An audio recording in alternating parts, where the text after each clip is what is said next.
coração que é inspirado por Jesus. Como fruto deste novo coração,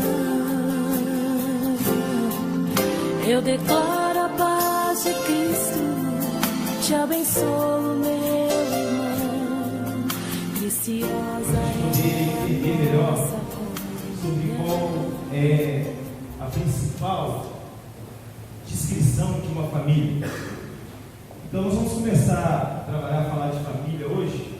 Vamos começar falando da igreja, família de Deus. É uma abordagem que eu quero fazer sobre como funciona a família de Deus. Então eu peço a você que fiquem atentos. Depois nós vamos disponibilizar essa mensagem lá no nosso canal, no YouTube, e nós vamos falar de família. Então, igreja, família de Deus. Abra sua Bíblia aí, no Evangelho de Jesus Cristo, registrado por Mateus, capítulo 12, de 46 a 50, como de praxe na nossa igreja. Você que for achando, por gentileza, coloque de pé, você que puder, quiser.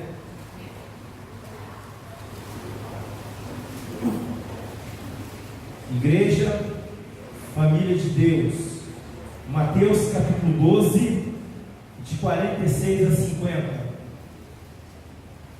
Amém? Amém. Diz assim: falava ainda Jesus ao povo, e eis que sua mãe e seus irmãos estavam do lado de fora, procurando falar-lhe.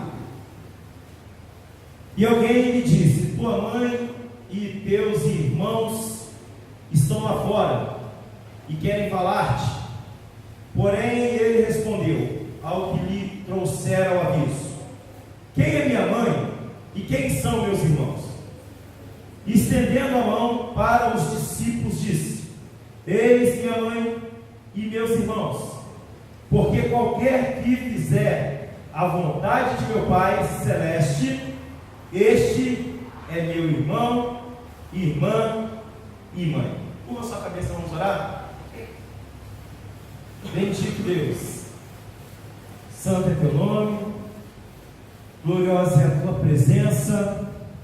Pai, muitos de nós tivemos uma semana atribulada, uma semana com muitos desafios, com muitas dificuldades. Pai santo, Pai querido, em nome do Senhor Jesus de Nazaré, acalma, Senhor, a nossa mente, aquieta, Senhor, o nosso coração, que a Tua palavra venha falar conosco de forma poderosa, que a Tua palavra venha trazer esperança, que a Tua palavra venha nos exortar, venha nos ensinar. Senhor, abra a nossa mente, abre o nosso coração, submetemos ao Senhor a nossa mente cativa a Ti, ó Deus. Pedimos ao Senhor que viesse falar conosco através da Tua palavra, porque Tu és santo, Tu és o Deus que vive e reina para todo sempre. Pai bendito, Pai santo, Deus todo-poderoso, longe de mim, ó Deus, usar aqui, Senhor, este púlpito para mandar qualquer recado pessoal que não seja da Tua sã doutrina, da Tua sã palavra. Então me ajuda, Senhor, a transmitir a Sua palavra na íntegra. E por isso eu oro, Te louvo, Te glorifico em nome de Cristo. Amém e amém. Graças a Deus. Pode sentar, meus irmãos.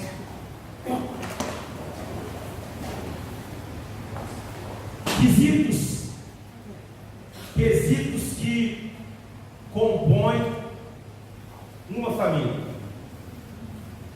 Em dias atuais, a família está cada vez mais se esvaindo dos seus primórdios divinos. Ou seja, em dias atuais, a família está cada vez se distanciando, fugindo e acabando com aquilo que foi definido nas primeiras coisas por Deus. Há um conluio político e sociocultural capaz de colocar a família a bancarrotas. Esse poder pode ser um dos motivos pelo qual a sociedade está mal. Então, existe um conluio, quis dizer que existe uma trama, existem pessoas tramando contra a família. Isso está levando a família à bancarrota, ou seja, está acabando, está definhando, está destruindo a família.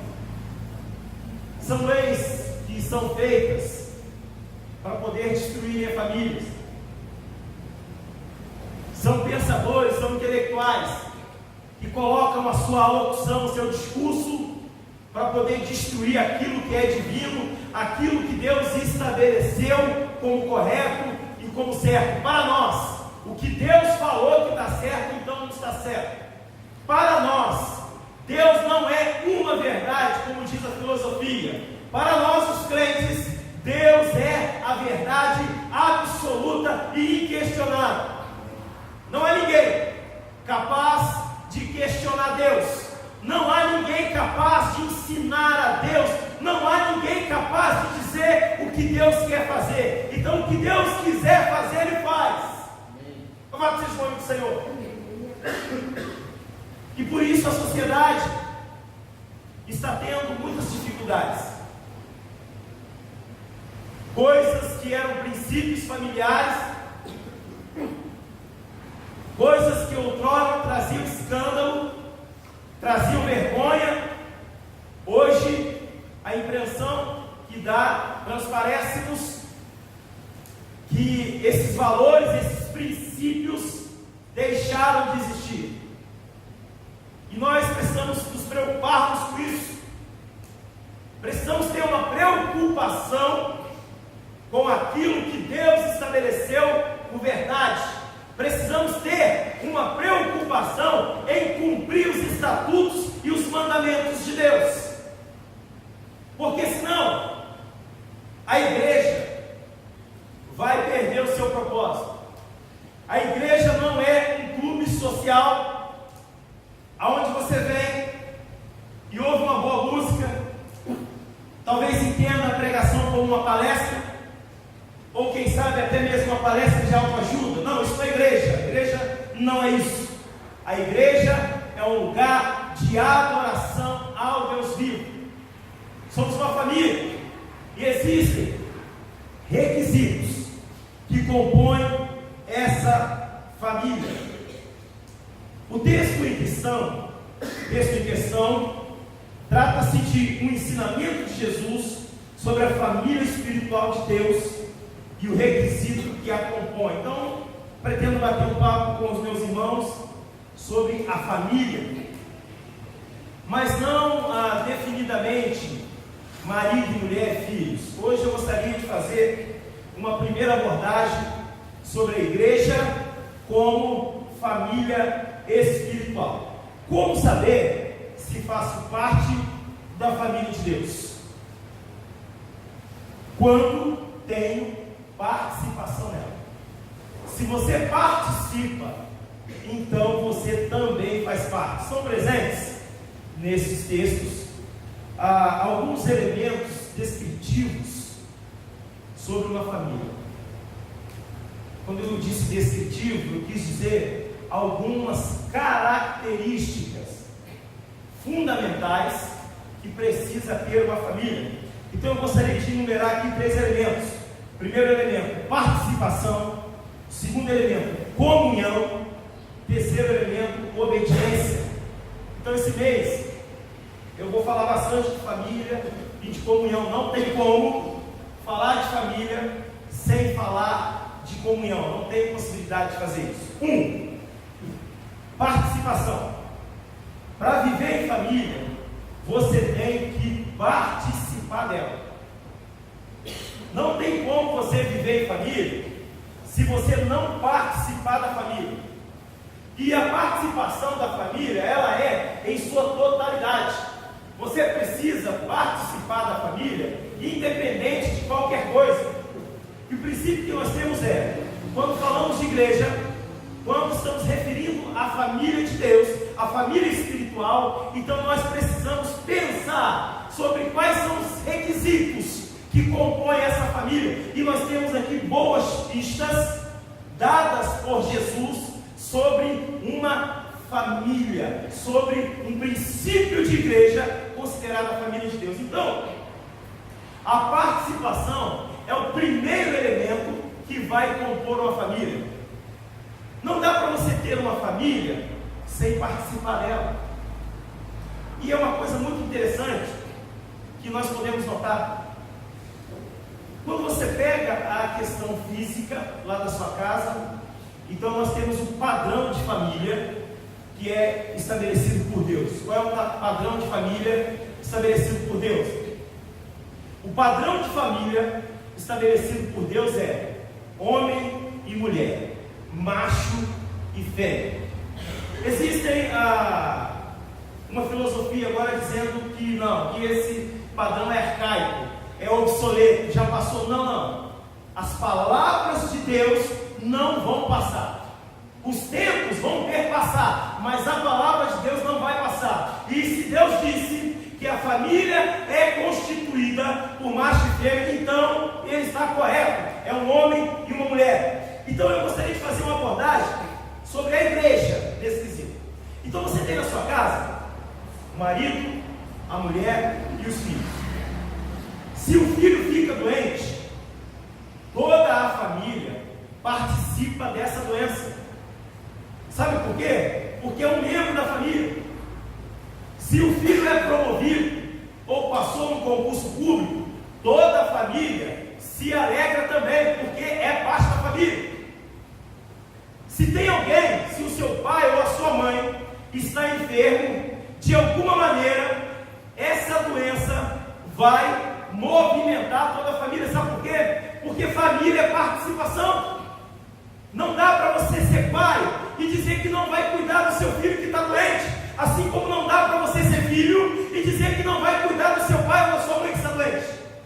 Então a família, o primeiro princípio da família é a participação. Nós precisamos participar. Sabe uma coisa interessante?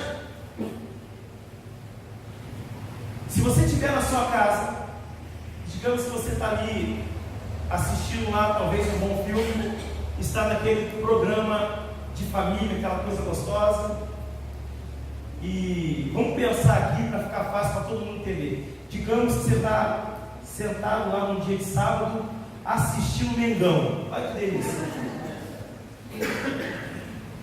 E aí o que acontece? Um membro da família vai que seu filho vai ali e solta uma flatulência.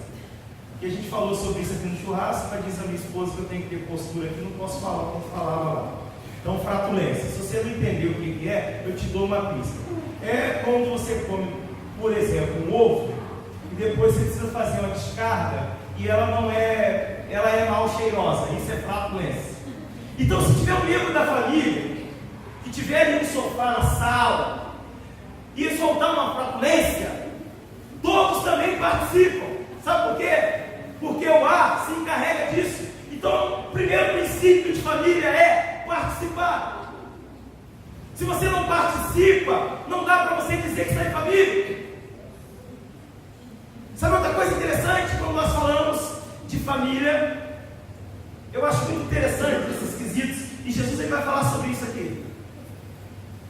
Por exemplo, você está trabalhando e você tem um bom emprego. Então, no seu cardápio estão presentes boas carnes, boas bebidas, bons sucos, boas sobremesas. Todos participam disso. Mas se você ficar desempregado e substituir talvez uma picanha, um bife de picanha, por um bife de quina, quem conhece bife de quina? Lá no Rio é assim, bife de quina, ovo. Todos também vão comer ovo na sua casa. Então há uma participação coletiva em termos de família. E nós não podemos negar isso. Quando a família passa uma dificuldade, todos os membros dessa família sofrem. Quando a família consegue alcançar, consegue conquistar alguma coisa, todos os membros dessa família também são beneficiados. Então, para você compor uma família, você precisa participar dessa família em sua totalidade. Então, quando a gente olha e começa a pensar a respeito disso, eu acho muito legal que dá para a gente poder fazer comparações da família física com a família espiritual, que é a nossa proposta hoje aqui.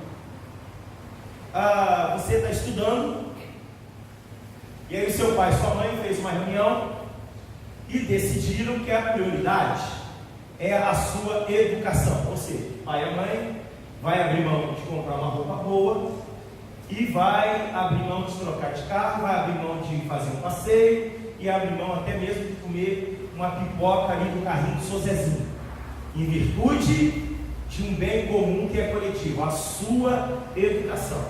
Então não posso sair, eu não posso fazer nada, porque meu filho está estudando e eu tenho que pagar a faculdade do meu filho. E aí você se forma e consegue arrumar um emprego. Sabe o que você precisa fazer para você efetivar a sua característica como família? Você precisa retribuir isso. Na pior das hipóteses, você conseguir um emprego que vai te pagar aí, de repente, uns 5 salários.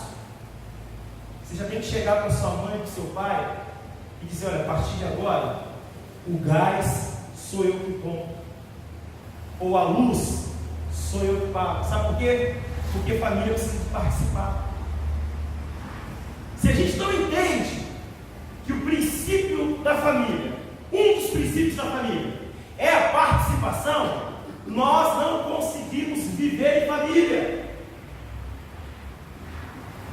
Você já observou uma coisa? Quando alguém falece, quando alguém morre na família, há um luto generalizado. E da mesma forma, quando nasce um bebê, há também uma alegria generalizada. Então não tem como você se abster ou não querer participar. Agora presta atenção no que Jesus fala a respeito disso. Nós estamos tratando do livro de Mateus, no capítulo 12, a partir do verso 46. Então acompanhe comigo o verso 46 ao 47. Olha só o que Jesus fala. Olha que coisa extraordinária. Isso é simplesmente fantástico. Jesus vai falar assim, ó. Falava ainda Jesus, Mateus capítulo 12, a partir do verso 46. Versículo 46 e 47. Diz assim, olha. Falava ainda Jesus ao povo, e eis que sua mãe e seus irmãos estavam do lado de fora, procurando falar-lhe. E alguém lhe disse: tua mãe e teus irmãos estão lá fora e querem falar-te. Sabe o que aconteceu aqui? Jesus já estava começando o seu ministério e a fama de Jesus correu muito rápido. Então, aonde Jesus entrava, Jesus ele fazia a diferença. Jesus falava com as pessoas e as pessoas mudavam de vida. E aí, Jesus estava numa espécie, talvez, de congresso, que seria mais fácil para o nosso compêndio aqui. E de repente batem na porta lá, sua mãe e seus irmãos, querendo falar com Jesus. Por que eles batem a porta? Por que eles querem falar com Cristo? Porque Jesus era da família. E família participa da tristeza, da alegria, participa de saúde e da doença, participa de pobreza e participa de riqueza, e participa do nascimento e também participa da morte. Isso é família. Não tem outra forma de se estabelecer família sem participação. É por isso que quando você está no contexto da igreja, você precisa participar da família espiritual. Como é que você participa da família espiritual? Você precisa estar enganjado nessa família. Sabe uma coisa interessante? Em uma família, não dá para você ir embora ou dizer que não vai ajudar mais, simplesmente porque você discorda do seu pai ou discorda da sua mãe. Na igreja é a mesma coisa. Não dá para você permanecer numa família eclesiástica, estamos falando de igreja, sem que você participe da vida daquela família. Então nós vamos pensar sobre isso. Qual é o que compõe a vida eclesiástica de uma igreja. Hoje, para nós aqui, compõe os cultos de quinta-feira, a escola bíblica dominical, o culto de domingo. Você tem que estar inserido nesse contexto. Se você faz parte dessa família, você precisa olhar para isso. Você precisa de ter uma maior participação na família espiritual, que é a sua igreja. Louvado seja o nome do Senhor. Sabe uma outra coisa interessante que acontece quando nós falamos de participação de família? Transparece-nos que em muitos momentos nós lutamos para não vir à igreja, ou seja, lutamos para não participar da família espiritual. A igreja é uma família espiritual. Toda e qualquer coisa, por mínimo que seja, é capaz de nos tirar do convívio, da comunhão dessa família. Eu posso dar alguns exemplos. Algumas coisas não são boas para nós ouvirmos. Eu, quando era mais novo, queria sair e a minha mãe dizia não, e eu ficava aborrecido com a minha mãe.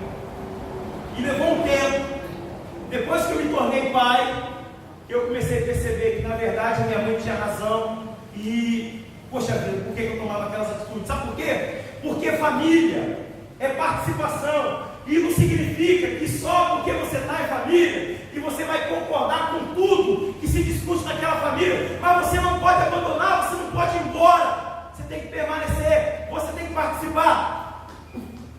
E uma coisa que eu observo é como nós temos tanta capacidade de não participar da vida eclesiástica da igreja. E eu posso dar alguns exemplos. Se eu perguntar para você aqui, você tem mais medo de Deus ou do homem? De repente você está com a sua mente desavisada e você pode me responder de bate-pronto: Ô Antônio Carlos, é claro que eu tenho mais medo de Deus.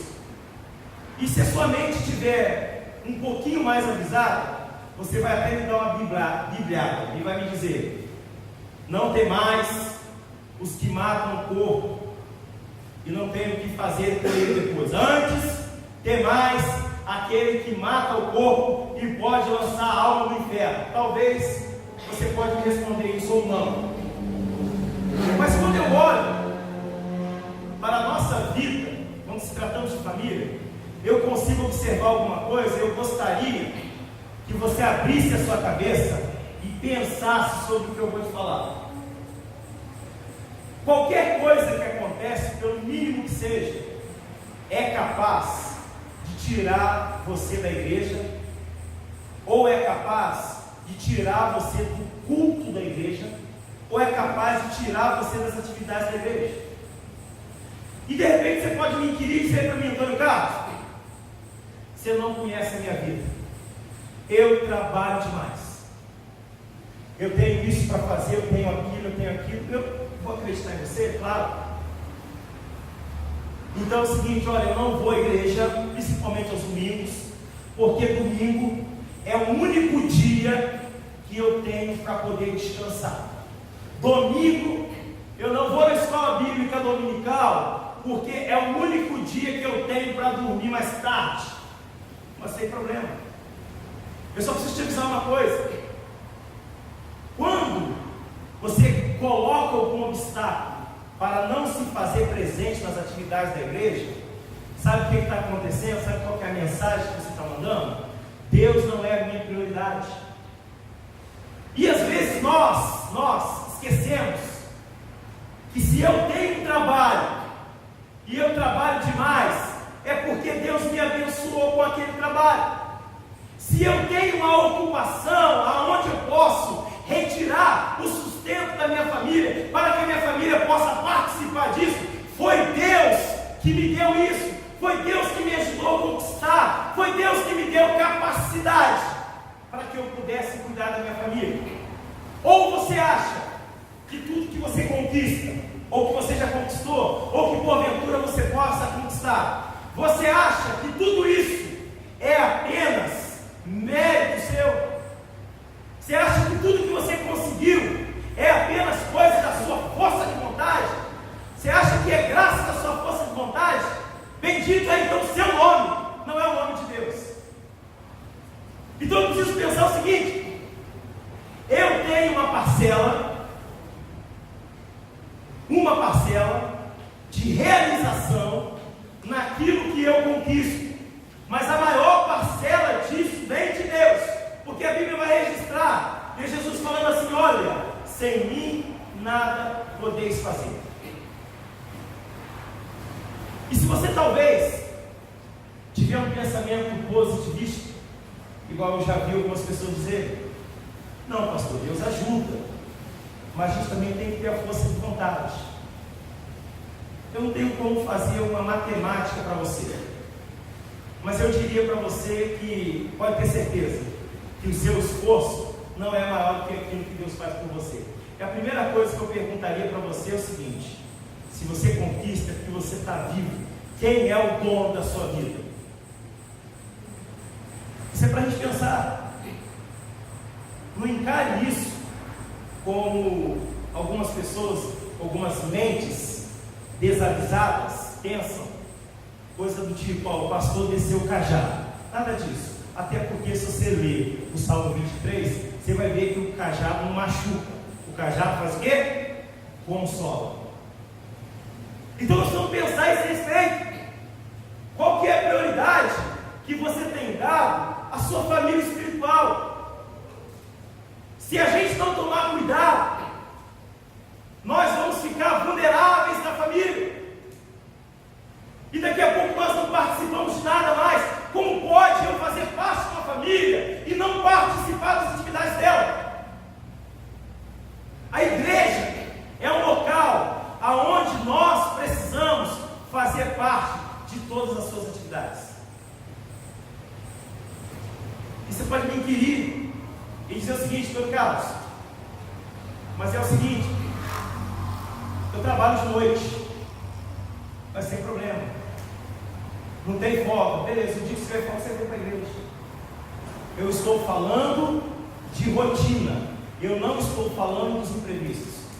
Qualquer pessoa tem o direito de querer participar ou não. O que eu estou dizendo é que se você faz parte da família, você precisa se comprometer com essa família. Olha que coisa interessante sobre participação. Anda um pouquinho para frente aí, Mateus capítulo 21, do 28 a 32.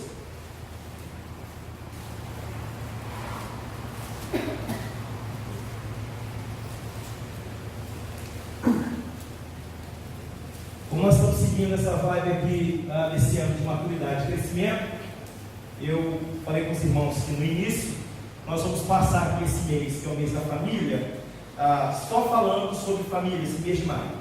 Mas olha que coisa interessante aqui, ó. Mateus capítulo 21, do 28 a 32 diz assim: olha só o que é uma participação. O que vos parece? Um homem tinha 2 filhos. Chegando-se ao primeiro, disse: filho, vai hoje trabalhar na vinha? Ele respondeu: sim, Senhor. Porém não foi, não participou.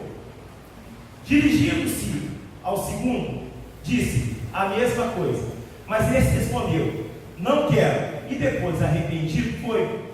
Qual dos 2 fez a vontade do Pai? Disseram: o segundo.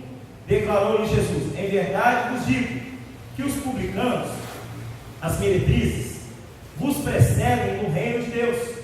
Porque João veio a vós outros no caminho da justiça, e não acreditastes nele, ao passo que publicanos e meretrizes creram. Vós, porém, mesmo vendo isto, não vos arrependestes, afinal, para acreditardes nele.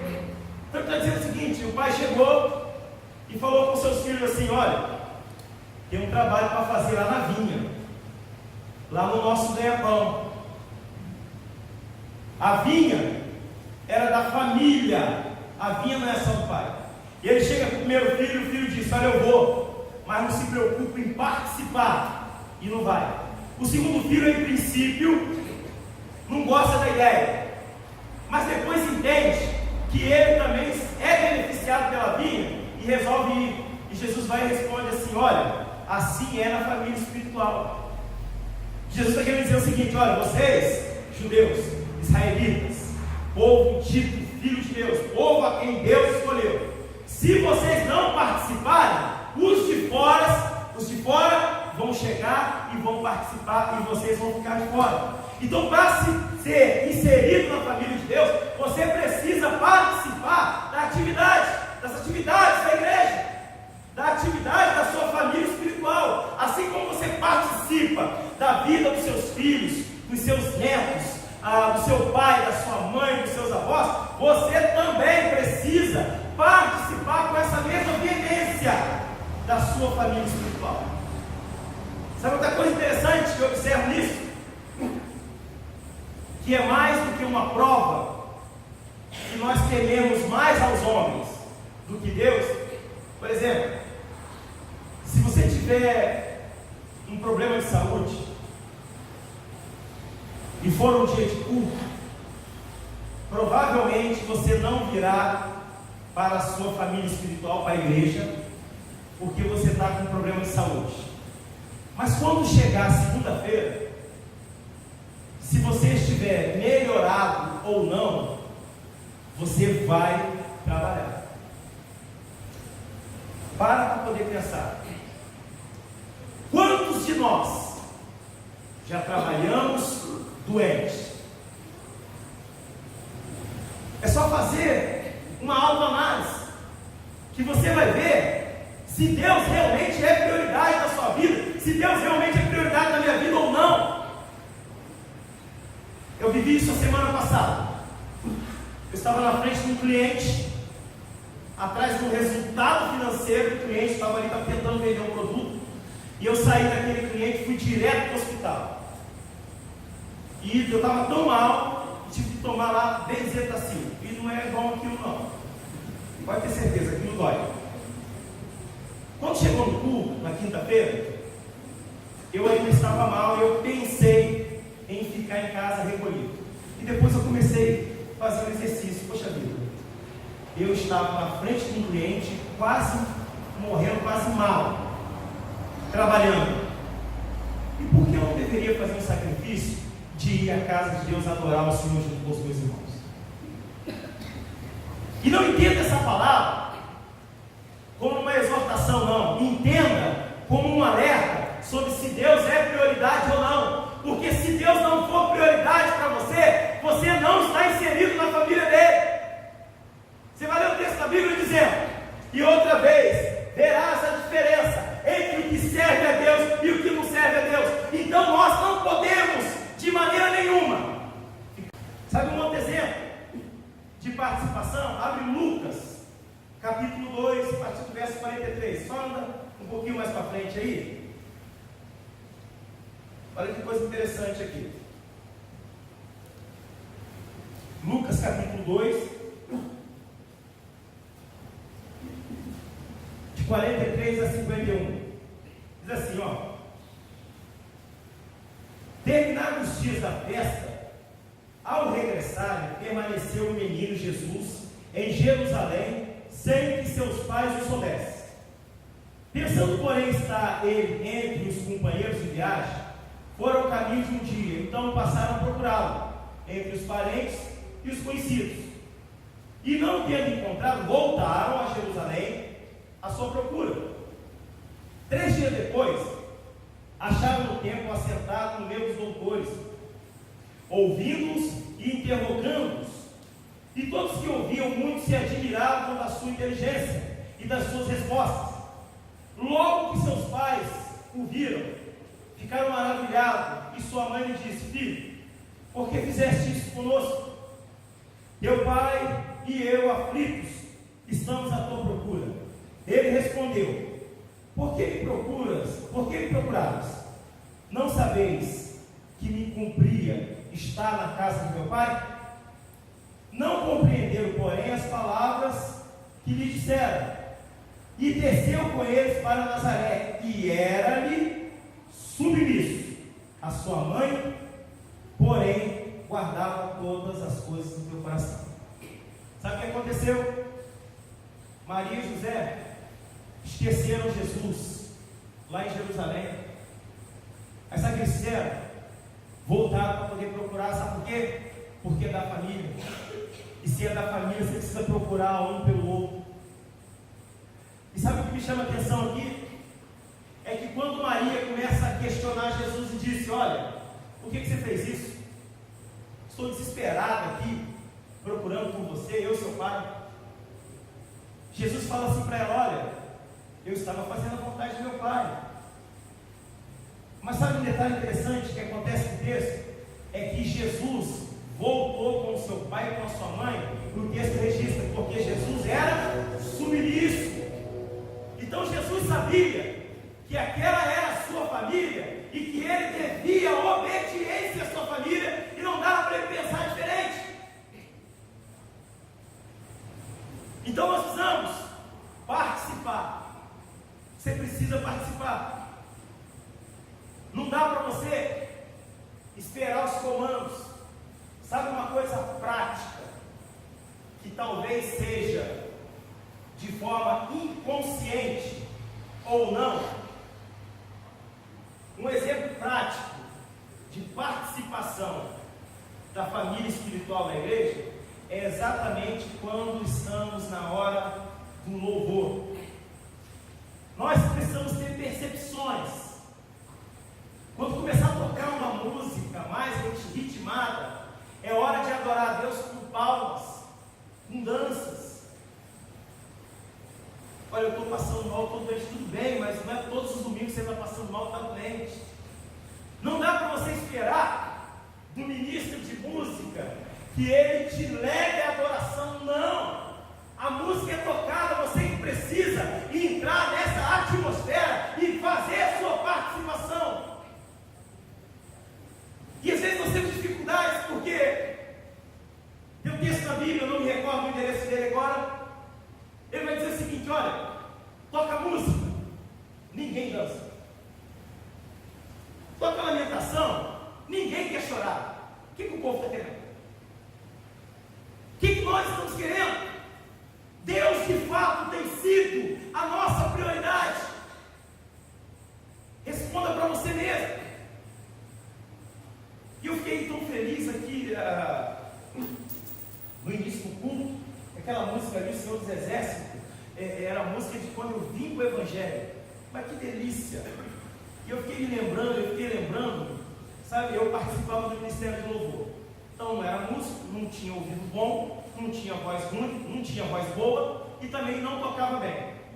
Mas o pessoal do Ministério de Louvor da Juventude daquela época me mantinha, porque eu era o único que trabalhava ali no meio deles ali que tinha dinheiro. Então, minha função do louvor era carregar caixa, e era uma caixa tobogã assim, umas grandes, e eu sempre fui grandão. Eu carregava aquelas caixas, os cultos de ar livre que a gente fazia lá no Rio. E quando acabava, a gente comprava lá 1 quilo de mortandela defumada, entendeu? 15 pães. E eram essas músicas que tocavam: Senhor dos Exércitos, ouve-se um júbilo de todos os povos. Isso é uma delícia. Eu fiquei me lembrando disso e eu fiquei assim, tão feliz. E eu comecei a lembrar da minha época de juventude da igreja. O ministro de louvor, na minha época de juventude, não precisava fazer força e dar comandos para a igreja adorar, não. Quando a igreja ouvia uma música nesse ritmo, era natural, já começava a bater palma, já começava a pular e dançar. Isso é uma coisa maravilhosa, isso é participação. E a Bíblia já sabia que isso ia acontecer. Então, às vezes, nós deixamos de participar. Você tem que estar pronto. Você tem que ombrar com a sua família espiritual. Seu problema é meu também. Meu problema tem que ser seu também. O problema do seu filho tem que ser meu. O problema do meu filho tem que ser seu. Isso é família. Isso é participação. Não tem ao contrário. Não tem ao contrário. Na Bíblia não tem. Na Bíblia uns participam da vida dos outros. Sabe um outro texto interessante sobre participação de família? Agora abre Gênesis aí. Volta lá para o início da Bíblia. Gênesis capítulo 43.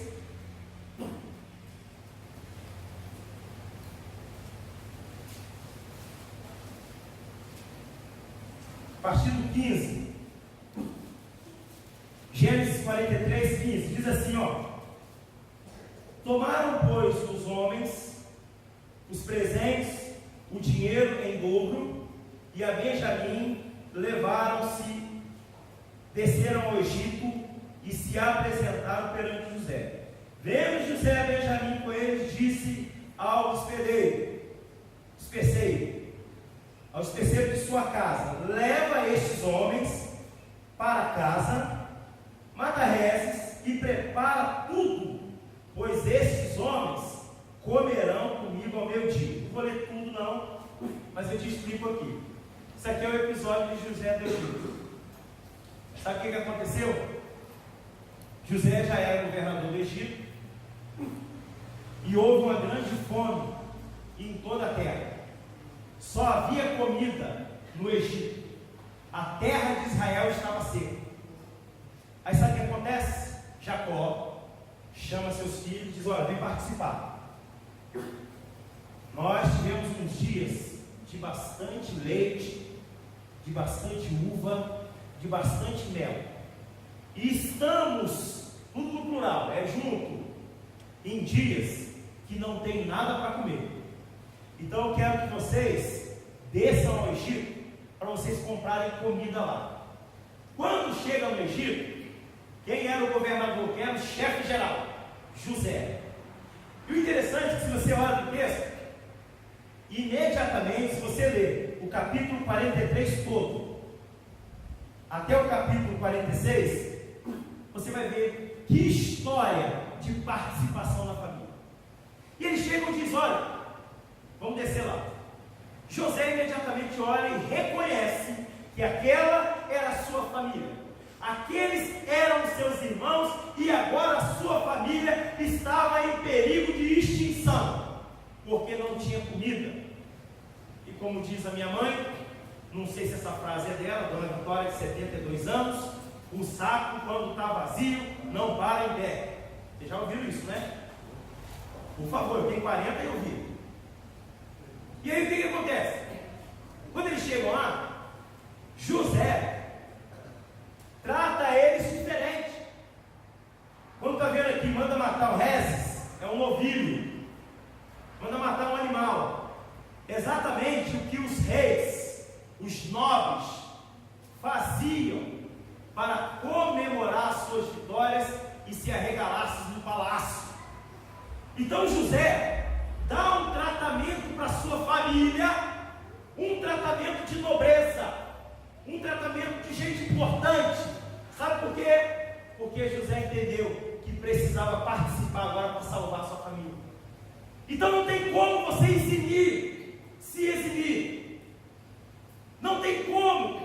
Se você quiser ser crente de verdade, quiser realmente fazer parte da família espiritual de Deus, não dá para você fechar os olhos para o problema do seu irmão. Você precisa participar. Antônio Carlos, se eu não puder ajudar, chama mais alguém. Antônio Carlos, eu chamei, também não pode. Chama outro. Já chamei todo mundo da igreja, ninguém pode ajudar. Então faz o que a Bíblia diz, chora junto. Isso é família. Não tem outro caminho não. Não tem outro. Não dá para nós ficarmos indiferentes aos problemas dos nossos irmãos.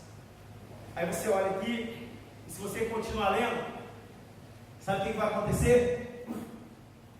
A hora que eles compram os mantimentos, José manda pegar o dinheiro que eles iam pagar os mantimentos e manda colocar na sacola deles de novo.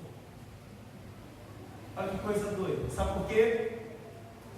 Porque José precisava agora participar. José, ele quando nasceu, foi cuidado pelo seu pai, cuidado pela sua mãe. Agora era a hora dele retribuir. Isso é família. Então nós precisamos de participação. Venha participar da sua família espiritual. Se você participar, nós vamos crescer, nós vamos avançar. O salmista vai dizer assim para a gente: agrada-te em fazer a vontade do Pai, e Ele satisfará o desejo do seu coração.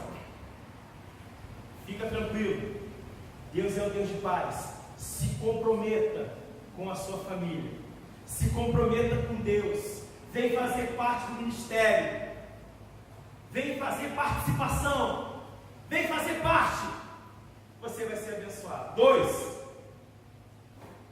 segundo elemento desse texto, que é o texto em questão, o texto de Mateus, que nós estamos aqui conversando a respeito, na nossa série sobre pregações de família, é comunhão. Segundo elemento, quem não é visto, às vezes, também não é lembrado, não.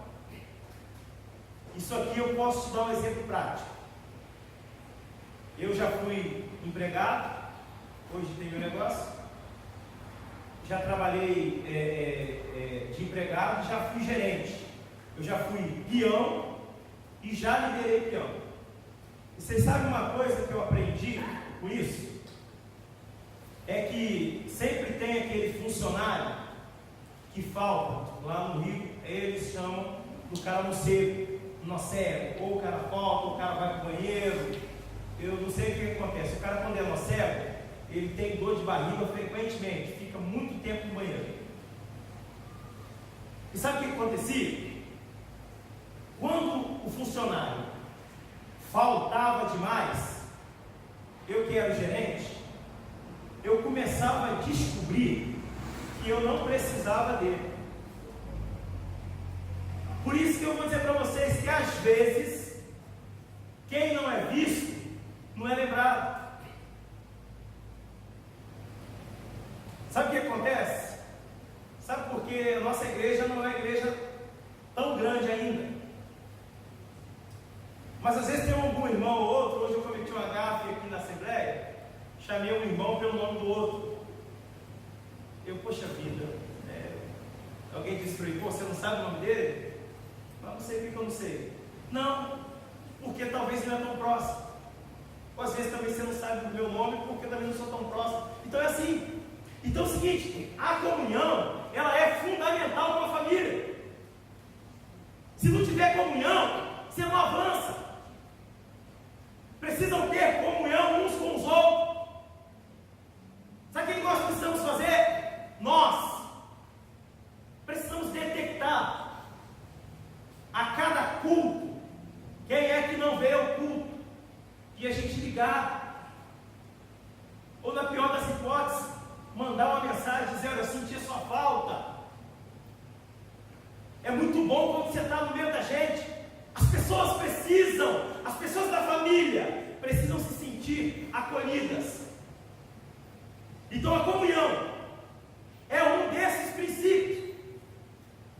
Nós só vamos conseguir crescer mais, só vamos conseguir avançar mais a partir do momento em que tivermos uma comunhão em sua totalidade. Para ter comunhão, você tem que participar, você tem que estar junto.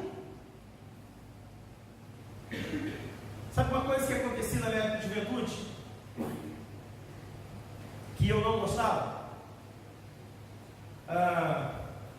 O pastor chamava a gente para poder fazer evangelização e separava um grupo, que era o grupo que ia orar por libertação. E esse grupo ele não me colocava, porque na visão do pastor eu não estava preparado, não estava pronto, e graças a Deus por isso. E ele me colocava para poder tomar conta dos jovens, e o pastor me colocava para fazer a expulsão da igreja. Então eu tinha que alugar o ônibus e tinha que tomar conta, e às vezes eles me irritavam, e o pastor falava comigo: Carlos, você precisa aprender a lidar com as pessoas que pensam diferente de você. E aquilo foi uma escola para mim. Mesmo eu não gostando, eu participava. Então você não pode dizer que não vai participar porque você discorda, não tem problema. Você pode discordar, mas tem que estar junto, sabe por quê? Porque é a sua família. Por isso tem que estar em comunhão. A cabeça tem que abrir. Nós precisamos de maturidade e de crescimento para poder caminharmos juntos. Se não houver comunhão, se nós não exercermos essa comunhão, sabe o que vai acontecer? E eu tenho muito medo que isso aconteça na minha gestão. A igreja vai deixar de ser um lugar de adoração e vai virar um clube social. E eu prefiro a morte do que ver isso acontecer. Sabe, agora acompanha comigo agora aí, versículo 48 e 49 do texto em questão, que é Mateus capítulo 12, versículos de 48 a 49. Ele vai dizer assim, ó: porém respondeu ao que lhe trouxe o aviso: quem é minha mãe? E quem são meus irmãos? E estendendo a mão para os discípulos, disse: eis a minha mãe e meus irmãos. Olha que coisa interessante. Sabe o que Jesus fez? Alguém chegou lá e disse para ele assim: ô mestre, é o seguinte, ó, a sua mãe e seus irmãos estão lá fora, estão querendo falar contigo. Aí Jesus vai e diz assim: como é que é? Quem é minha mãe? E quem são meus irmãos? E interessante é que Jesus ele vai dar um detalhe, faz um apontamento que é simplesmente fantástico. Jesus vai e aponta para os discípulos e diz assim: olha, a minha mãe e os meus irmãos estão aqui, ó, são os discípulos. Quem eram os discípulos? Os que participavam, os que estavam juntos, os que comiam juntos, os que choravam juntos, os que alegravam juntos. Esse era o discípulo. Então Jesus foi lá e disse: olha, tem que haver comunhão. E só tem comunhão se houver participação. Se a gente não entender isso, nós não somos igreja, não somos família. Sabe uma coisa interessante? Abre a sua Bíblia agora aí, em Malaquias 13. Olha só que coisa interessante. Só voltar um pouquinho, volta um livro aí, Malaquias capítulo 3, de 13 a 18. Olha só o que ele vai dizer aqui, amém? Amém. As vossas palavras foram duras para mim, diz o Senhor. Mas vos dizeis: que temos falado contra ti? Vós dizeis: inútil é servir a Deus, que nos aproveitemos, que nos aproveitou termos cuidado em guardar os seus preceitos e em andar de luto diante do Senhor dos Exércitos. Ora, pois nós reputamos por felizes os soberbos, também os que cometem impiedade prosperam. Sim, eles tentam ao Senhor e escapam. Então, os que temiam o Senhor falavam uns aos outros. O Senhor atentava e ouvia, e havia um memorial escrito diante dele para os que o temem ao Senhor e para os que se lembram do seu nome. Eles serão para mim particular tesouro. Naquele dia que preparei, diz o Senhor dos Exércitos, poupá-lo-ei, como um homem poupa o seu filho que o serve. Então verás outra vez a diferença entre o justo e o perverso, entre o que serve a Deus e o que não serve. Isso aconteceu aqui. O povo estava tão distante de Deus, estavam com tanta falta de comunhão, que eles começaram a dizer: nós não vamos servir o Senhor mais não. Sabe por quê? A gente ficou de luto, a gente sofreu, e o soberbo tem felicidade. O ímpio, os que cometem atrocidade, também são prósperos. Então por que nós vamos servir ao Senhor? É o que estava aqui no texto. E aí sabe o que acontece? Quando você quebra a comunhão, você se afasta de Deus. Não tem como você servir a Deus na sua casa. Essa questão de Cristo em casa, que tem alguns programas de TV lá no Rio, tem muito isso. Isso não é bíblico. O que é bíblico é comunhão. O que é bíblico é igreja. O que é bíblico é isso aqui. Cheio de problema, mas isso aqui está na Bíblia. Sempre, meus irmãos, vai ser melhor conviver com o mau cheiro dos animais dentro da arca do que morrer afogado lá fora no dilúvio. É melhor você conviver dentro da sua igreja com as diferenças, com os diversos pensamentos, do que ficar desviado lá, morrer e a sua alma não ser salva em Jesus Cristo. Então nós precisamos de comunhão, estar junto, concordando, discordando, temos que estar junto. Nem sempre você vai concordar comigo. E aí é bom, porque a gente empata, porque nem sempre também eu vou concordar com você. Isso é ótimo. Então nós precisamos entender o conceito de comunhão à luz da nossa família espiritual, que é a igreja. Agora, outra coisa interessante, quando a comunhão não está estabelecida, abre agora aí Jeremias capítulo 18, esse texto é conhecido, vai falar sobre o oleiro. Jeremias capítulo 18, fica depois de Isaías.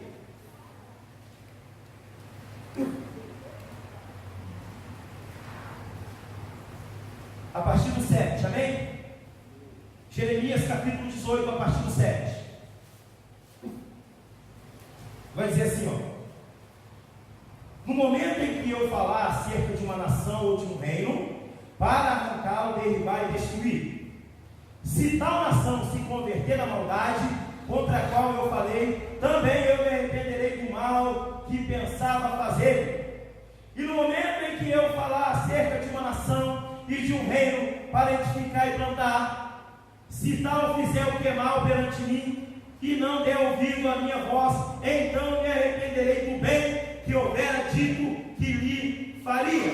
Ora, pois fala agora aos homens de Judá e aos moradores de Jerusalém, dizendo: assim diz o Senhor, eis que estou forjando mal e formo um plano contra vós outros. Convertei-vos, pois, agora, cada um do seu mau proceder, e emendai os vossos caminhos e as vossas ações. Sabe o que Deus está dizendo? Olha só, se no momento que eu disser que vou punir vocês se converterem, pedirem perdão, eu não vou punir vocês mais. Sabe por quê? Porque quando você está em comunhão, esse perdão, ele é reestabelecido de Deus para conosco. E da mesma forma, o próprio texto faz um contraposto de ideias e diz: olha, mas se houver um momento também que eu disser que vou abençoar vocês, e vocês quebrarem essa comunhão e fizerem o que for mal aos meus olhos, então eu vou também deixar de abençoar vocês e vou punir vocês. Foi isso que Jesus disse aqui em Jeremias. Então, a família espiritual, que é a igreja, você precisa estar em comunhão com Deus e também em comunhão com o seu irmão. Se houver alguma coisa de diferença, se você tiver alguma coisa contra o Antônio Carlos, você tem que chegar para o Antônio Carlos e dizer: Antônio Carlos, você me magoou. Antônio Carlos, as suas palavras foram rudes, e eu estou triste com você, Antônio Carlos. E o Antônio Carlos, se ele for crente, ele vai dizer: meu irmão, você me perdoa, eu errei contigo. Sabe por quê? Porque numa família não se procura ter razão. Numa família, procura-se viver em paz. Isso é a família de Deus. Isso é família em Jesus Cristo. Então, o primeiro elemento é participação. O segundo elemento é comunhão. Terceiro e último elemento, obediência. obediência a quem te tirei. Uma família não subsiste sem obediência à sua liderança. Não dá para você conviver em paz na sua casa se você não obedecer os seus pais. E sabe uma coisa interessante? O filho, ele não obedece o pai porque ele quer. Não, ele deve isso. Ele deve obediência. Acompanhe agora o que Jesus vai falar no versículo 5 do texto que estamos tratando, no capítulo 12 de Mateus, versículo 50, perdão. Abre aí.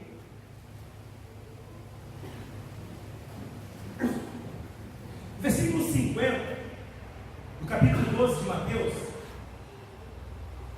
vai dizer assim: porque qualquer que fizer a vontade do meu Pai Celeste, este é meu irmão, irmã e mãe. Então o que Jesus ensinou?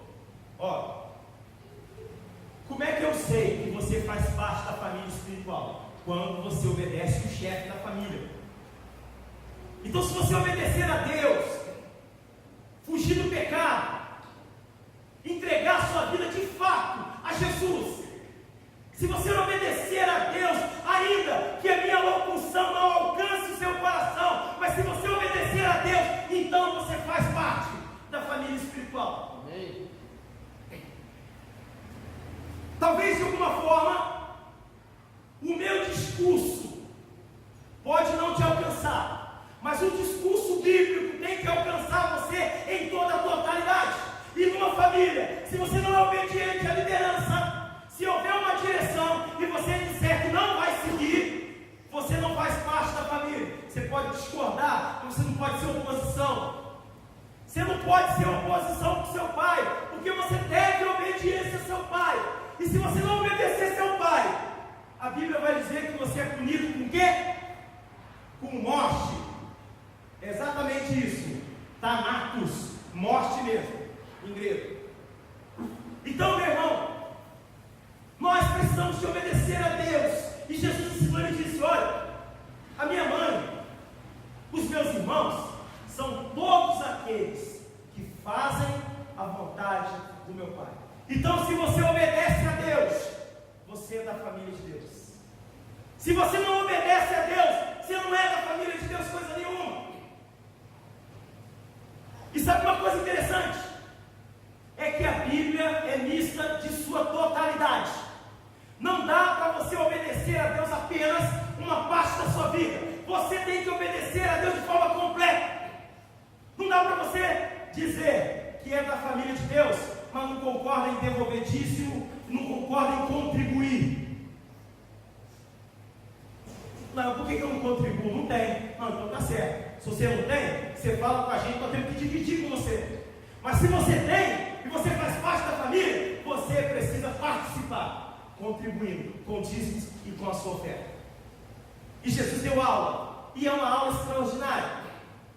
Essa aula de Jesus é uma aula de mestre. Ele disse o seguinte: olha, quem é minha família? Minha mãe e meus irmãos são todos aqueles que fazem a vontade de meu Pai. Olha que coisa interessante. Anda um pouquinho para frente e abre João 11, a partir do 41.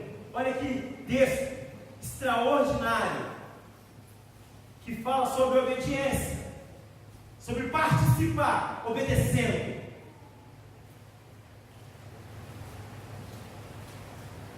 João capítulo 11, 41 a 44.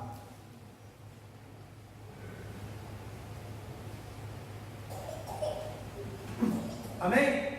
Amém. Diz assim, ó: tiraram-lhe então a pedra, e Jesus, levantando os olhos para o céu, disse: Pai, graças te dou porque me ouviste. Aliás, eu sabia que sempre me ouves, mas assim falei por causa da multidão presente, para que creia que tu me enviastes. E tendo dito isto, clamou em outra voz e disse: Lázaro, veio para fora. Sabe o que aconteceu aqui? Lázaro já estava morto, estava meio com mau cheiro já, e aí Jesus chega e fala: tira a pedra aí. Sabe por quê? Todos dentro de uma família têm funções, têm papéis. É assim: função do marido, amar sua esposa, trabalhar e trazer os proventos. Isso nunca vai mudar. Função da esposa, zelar pela a paz do lar, zelar pela educação ali também dos filhos, contribuir para que o seu lar seja um lar de paz.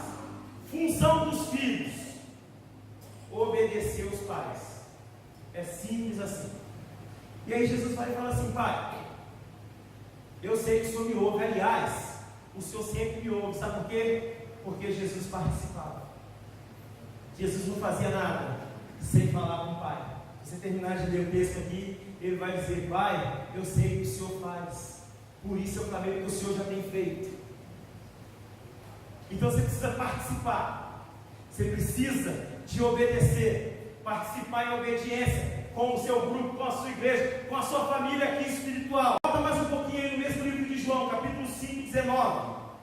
Olha só que exemplo extraordinário.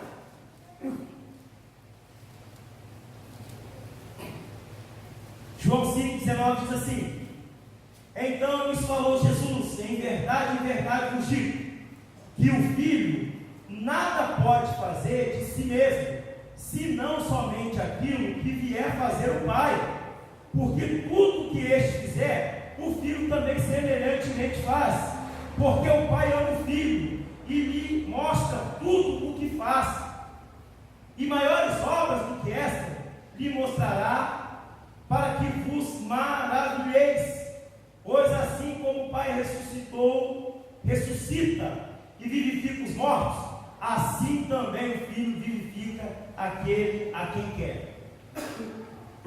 Você consegue observar a sintonia de Jesus com seu Pai, com Deus?